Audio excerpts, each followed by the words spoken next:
అనుకున్నట్టుగా జరిగిందా? కేసీఆర్ను చుట్టుముడుతున్నాయా? అసలు ఏం జరుగుతోంది లోపల జరిగేదంతా ఈయన బయట ఫస్టే చెప్తాడు. లోపలికి ఎవరు రాడు చెప్పినోడు కూడా ఉంటాడు. ఇక్కడ స్టార్ట్ చేస్తాడు లోపల ఏమేమి ప్రశ్నలు అడిగిరు ఏం కథ అని. ఇక టీవీ9 ఇంకొక అడుగు ముందుకు వేస్తుంది.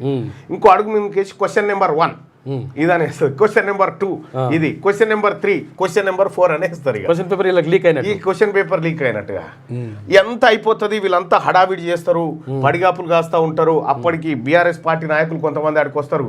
మీరు ఎంత అన్యాయం బాపుని చేయడం అని వాళ్ళు అనడం, వీళ్ళు రికార్డ్ చేయడం. భోజనాలు రెడీ చేసి ఇప్పుడు తెలంగాణ భవన్ లో 2000 మందికి భోజనాలు రెడీ చేసిరు. బాపు కోసం పోవాలి కదా, మళ్ళీ అదో కార్యక్రమం ఉంటుంది. అయితే ఇక వాళ్ళు మీడియా ముంగట లేకపోతే ఇంకొక చోట ఎంత అన్యాయం ఎంత దుర్మార్గం అని వీళ్ళొక వైపు అంటా ఉంటే పక్క వైపు నుంచి సోషల్ మీడియా అసలు తెలంగాణను తీసుకొచ్చిన ధీరుడికి ఎన్ని కష్టాలు, కన్నీళ్ళు, ఆ మహనీయునికి, ఆ జాతిపితకు వాళ్ళు సోషల్ మీడియాలో వాళ్ళు